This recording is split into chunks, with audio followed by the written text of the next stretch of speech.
3.2 री एग्जाम का रिजल्ट अपने चरम पर है। 1 to 5 6 to 8 का आ गया है। 9 10 11 12 का बोला गया था कि इस मंथ के लास्ट तक आ जाएगा, क्योंकि रोस्टर क्लियर का जो बचा हुआ था वो हो जाएगा। लेकिन इसी बीच ये भी क्लियर अब है कि टीआरई 4.0 बहुत जोर शोर से चलेगा, चाहे उसको आप इलेक्शन का दाव समझिए या नियति की नियति समझिए या सिचुएशन की समझिए।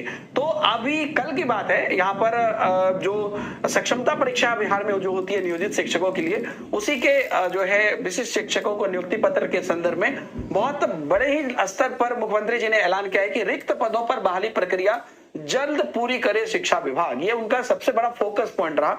ये अलग अलग जगह पर आज आपको देखने को कल से ही मिल रहा है। आज सुबह से तो न्यूज चैनल में आप अच्छे से इसको देख ही पा रहे होंगे। तो यहां से आप एक चीज तो क्लियर समझ जाइए कि किसी न किसी रूप में हर व्यक्ति को अब ये बिल्कुल सोच के रखना है कि कहीं ना कहीं टीआरई 4 के लिए 100% प्रिपेयर हो जाना है। और ये सिचुएशन, एक और बात मैं बता देता हूं, ये बहुत बड़ी वैकेंसी है।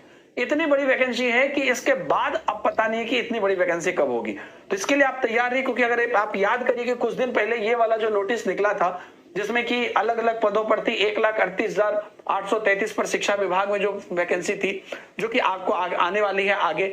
इसके अलावा ये बहुत दिन पहले मैंने आपको बता दिया था, इसके अलावा जो अभी टीआरई 3 में सीट बचेगी, फिर रोस्टर क्लियर के टाइम जो उस टाइम पर जो प्लस माइनस हुए होंगे, बहुत सारे नियोजित जो उधर से इधर आएंगे, इन सब के बाद जो फाइनल रोस्टर बनेगा उस पर यहां पर अब कहीं ना कहीं एक बड़ी वैकेंसी आप कह सकते हैं कि इतनी बड़ी वैकेंसी आगे फिर आएगी कि नहीं आएगी पता नहीं। तो टीआरई 4 के लिए आप लोग एकदम प्रिपेयर हो जाइए। कुछ आपको इंफॉर्मेशन मैं आपको पहले दे देता हूं। एस्टेट के बारे में तो मैं लगातार बात कर चुका हूं कि पुराना एस्टेट तो रिजल्ट निकल ही गया। अगला जो एस्टेट है वो भी जो रिक्ति की गणना है उसमें कौन कौन से विषय आ रहे हैं उस बेसिस पर निकलेगा। तो वो भी एक संकेत है कि 9 10 में जो अगला एस्टेट है उनको भी मौका 9 10 11 12 में मिलने की पूरी संभावना है, क्योंकि वो उसी के आधार पर वो एस्टेट निकालेंगे। एस्टेट द्वितीय, इस बात को कहा भी है आनंद किशोर सर ने। वहीं पर अगर आप सीटेट की बात करें तो सीटेट की बात आप सिंपल समझ लीजिए कि क्योंकि अब यहां पर दिसंबर के लास्ट तक आपको फॉर्म निकलने की संभावना है, जनवरी से फरवरी तक आपको यहां पर जो है फॉर्म फिलअप होगा, फरवरी के लास्ट तक या मार्च में कुछ एग्जाम होगा, कुछ इस प्रकार के, मतलब होली के टाइम तक मैक्सिमम आप रख लीजिए। टीआरई 4 की मैं बात कर रहा हूं।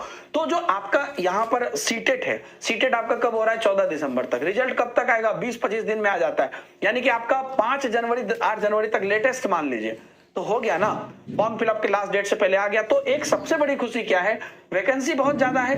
दूसरी बात, जो 9 10 11 12 के लिए आगे आपको एस्टेट का मौका है जो आने वाला है, जो द्वितीय के लिए उन्होंने बोल भी दिया है, ये भी नहीं कहा कि नहीं आएगा, बोला गणना करके रिक्ति कौन कौन से विषय आने वाले हैं उस हिसाब से एस्टेट आएगी। एस्टेट उनका एक्चुअल में 15 दिन का खेला, इस बार तो जान के रिजल्ट होगा था, वही सीटेट को भी है। तो इससे बड़ा मतलब कहिए कि अग्रिम सूचना आज से पहले तक नहीं आई थी कि भैया सीटेट और एस्टेट बढ़िया से अगर कर लो तो 1 to 5 से लेकर 11 12 तक मौका मिल जाएगा। और टीआरई 4 होना है, अच्छे पदों पर होना है। इलेक्शन के बाद ये बात कहना मुश्किल है, लेकिन अभी होना है। तो आप लोग इसके लिए बिल्कुल अच्छे से प्रिपरेशन करिए।